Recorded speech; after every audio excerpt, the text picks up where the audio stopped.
Welcome to ComfortTV.channel news, bringing you verified and balanced news from Nigeria and around the world. I am Faith Kevin. Thanks for joining us. First, the headlines. NAF airstrikes neutralize over 15 terrorists at Zua Sambisa hideout.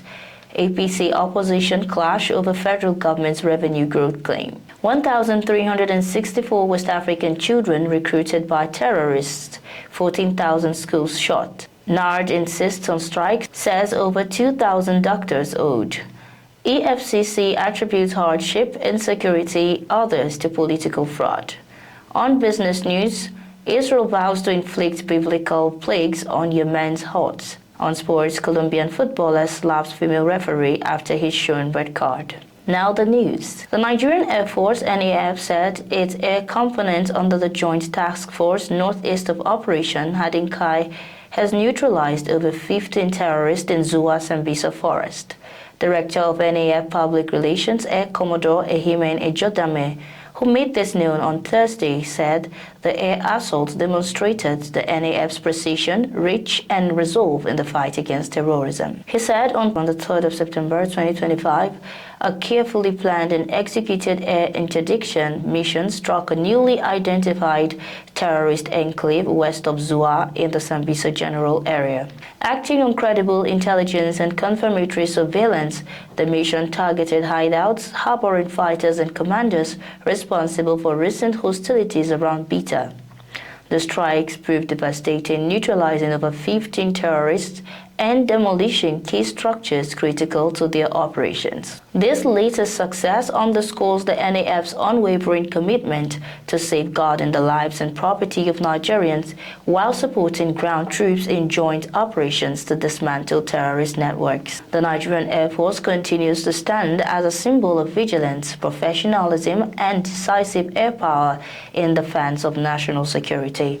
Every successful strike brings Nigeria one step closer to lasting peace. The All Progressives Congress and opposition parties on Wednesday clashed over President Bola Tinubu's claim that Nigeria has already achieved its 2025 revenue target. While the APC insisted that the president has placed Nigeria on the path of economic recovery, the African Democratic Congress Labour Party, New Nigeria People's Party, and the coalition of united political parties accused President Tinubu of celebrating statistics while citizens struggle under severe economic hardship. Also, economists expressed skepticism about the president's assertion that the federal government had stopped borrowing locally, as they called for clarification from the managers of the economy. The experts pointed to the continuous debt market operations by the Debt Management Office and the Central Bank of Nigeria, questioning the president's assertion and its alignment with the current economic realities. The United Nations has decried the deepening humanitarian impact of terrorism in West Africa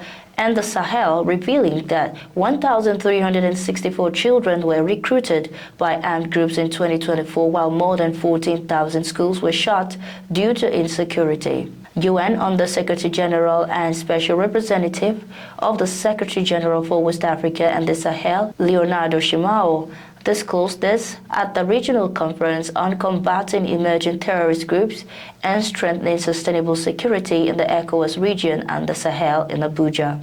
Shimao said the situation reflects stolen futures, fractured communities, and deepening fragility as terrorist groups increasingly exploit ungoverned spaces. Local grievances and advanced technologies such as drones and encrypted communications to entrench their operations. The UN envoy also said 5 of the 10 countries most impacted by terrorism are in West Africa and the Sahel, with fatalities rising in 2024. He warned that extremist violence has expanded into sensitive border zones like the Tambacounda region spanning Mali, Senegal, Guinea, and Mauritania, and even protected conservation areas threatening livelihoods, ecotourism, and biodiversity. The Nigerian Association of Resident Doctors reiterated its resolve to embark on a nationwide strike on September 10 if the federal government and its relevant agencies fail to meet its demands.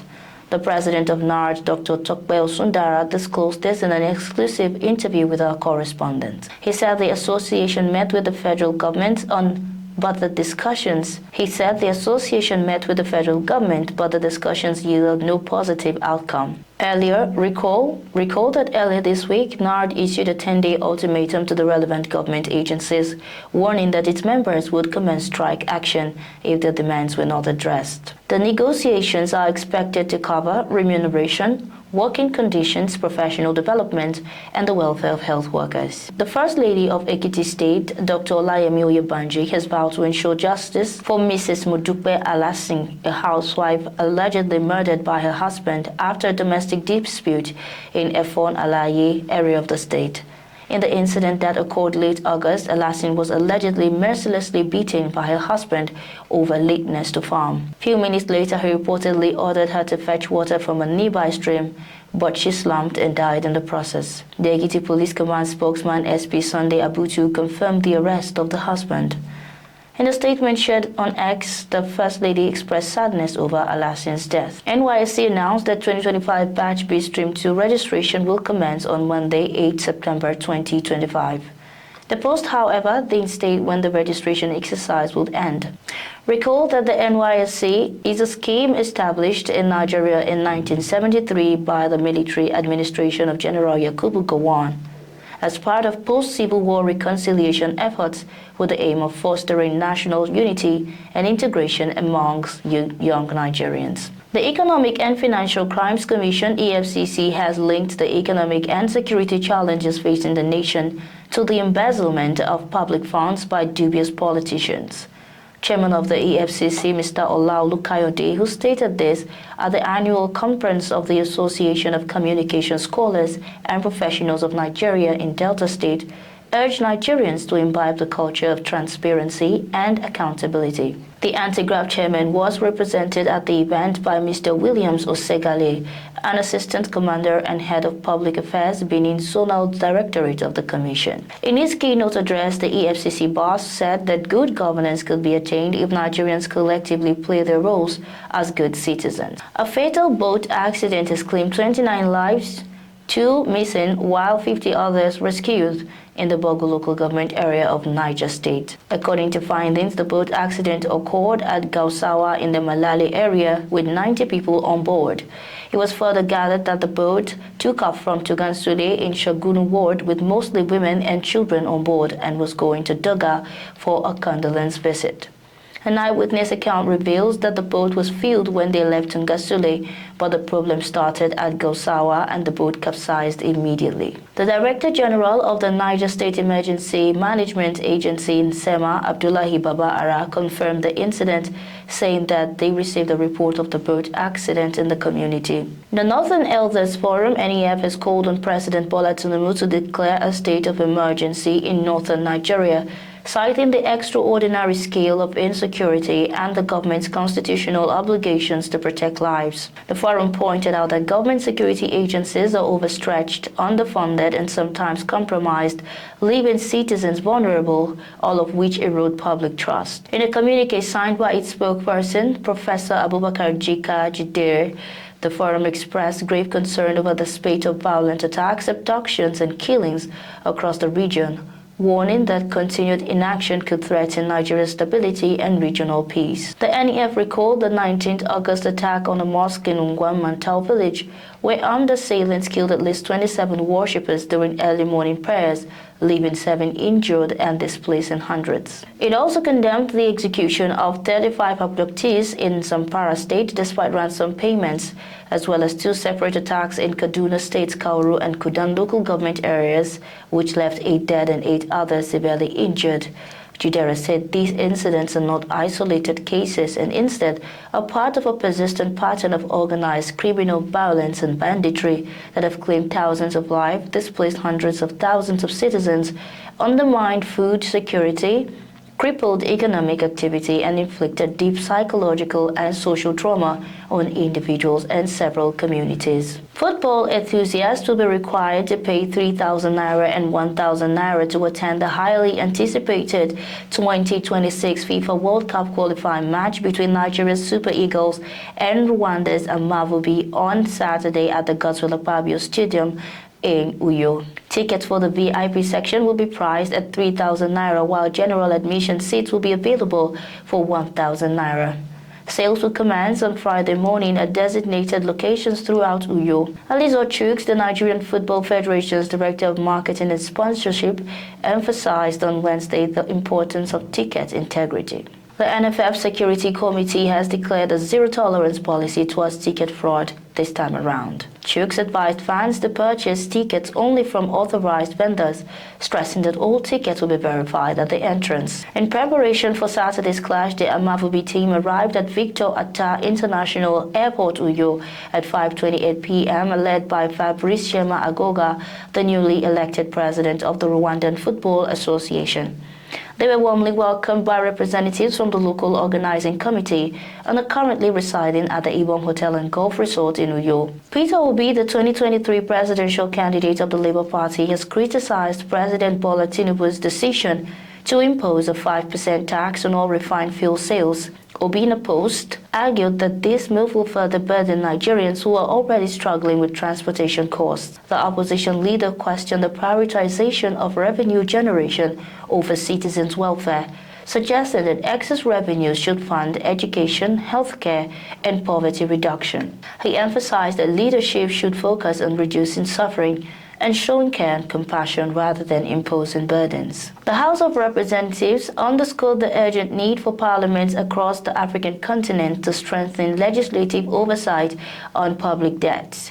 Honorable Bamidele Salam disclosed this in Abuja during a press briefing on the 11th Annual Conference and General Assembly of the West African Association of Public Account Committees. Salam, who expressed Nigeria's readiness to host over 300 participants drawn from West Africa, Southern Africa, and East Africa, expressed optimism that the 5-day event will provide a platform where each country will bring their own experience and then will discuss and learn from each other. ComfortTV.channel news returns shortly with business, foreign, and sports news. Stay tuned.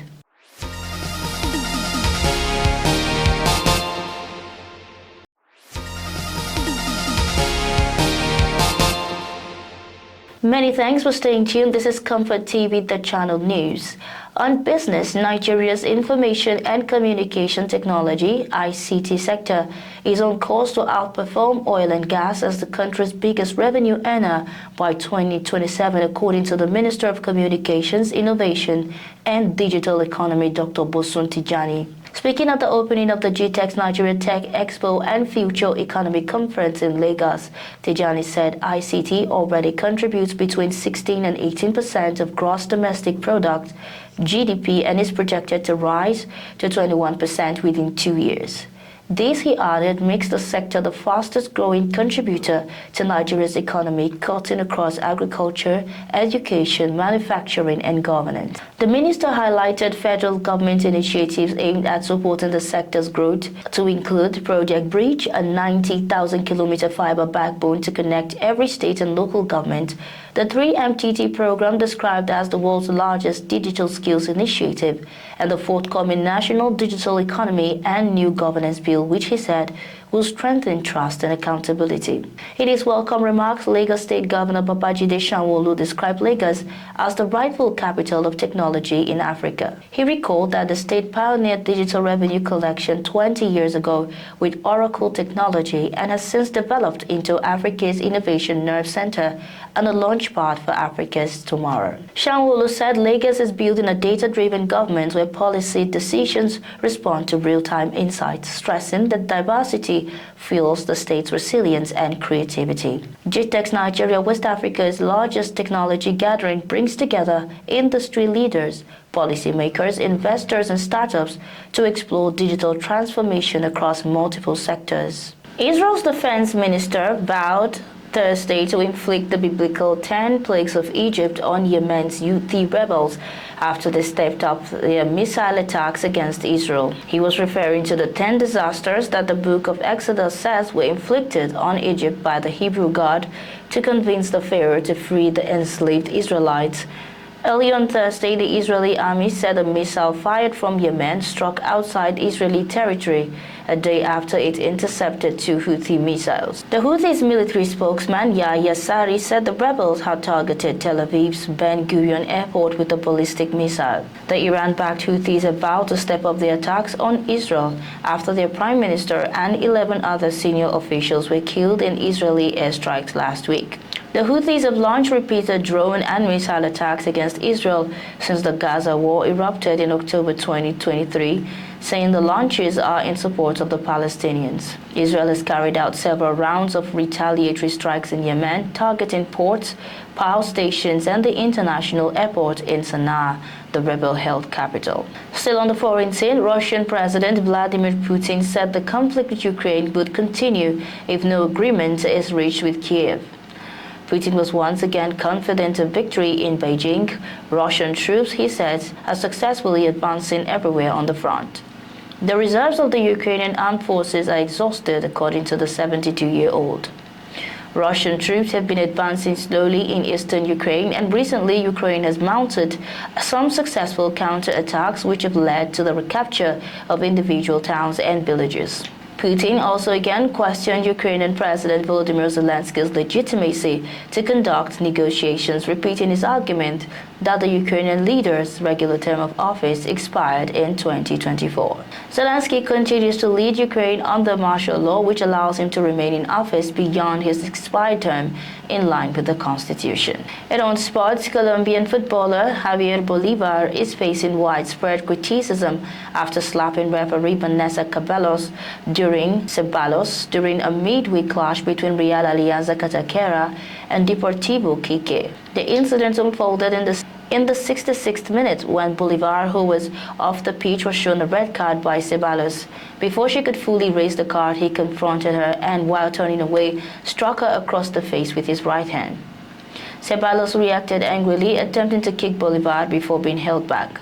Players rushed in, with one goalkeeper pushing Bolivar away from the referee as outrage spread on the pitch. Footage of the altercation quickly went viral, sparking condemnation of Bolivar's actions and calls for stern disciplinary action. In response to the backlash, Bolivar posted a lengthy apology on Instagram, describing his behavior as disrespectful and inappropriate. He denied intentionally hitting the referee, insisting he had been trying to grab the whistle from her mouth. Colombian football authorities are expected to announce disciplinary measures soon, with Bolivar potentially facing a lengthy suspension. Still on sports, where the Bremen of Germany defender Felix Agu is looking forward to making his competitive appearance for Nigeria. Agu, who was born in Germany to Nigerian parents, represented the European country at the under-20 level before switching allegiance early this year. The versatile fullback was part of the Super Eagles squad at the Unity Cup Invitational Tournament in London in May. The 25-year-old made his debut for Nigeria in the 5-4 final victory over Jamaica. Agu is currently part of the Super Eagles squad preparing for Saturday's crucial 2026 FIFA World Cup qualifier against Rwanda. He said it's an honor to represent the three-time African champions. And that's our news bulletin for today. But before we go, here is a recap of our top stories. NAF airstrikes neutralize over 15 terrorists at Zua Sambisa hideout. APC opposition clash over federal government's revenue growth claim. 1,364 West African children recruited by terrorists. 14,000 schools shot. NARD insists on strike, says over 2,000 doctors owed. EFCC attributes hardship, insecurity, and others to political fraud. On the foreign scene, Israel vows to inflict biblical plagues on Yemen's Huthis, and on sports, Colombian footballer slaps female referee after he's shown the red card. Thanks for watching. For breaking news, exclusive interviews, and more, follow us online at ComfortTV.channel on our platforms. Remember to like and share our videos, subscribe to our channel, and click on the notification bell so you don't miss out on any updates. I'm Faith Kevin. Until next time, stay safe, stay informed.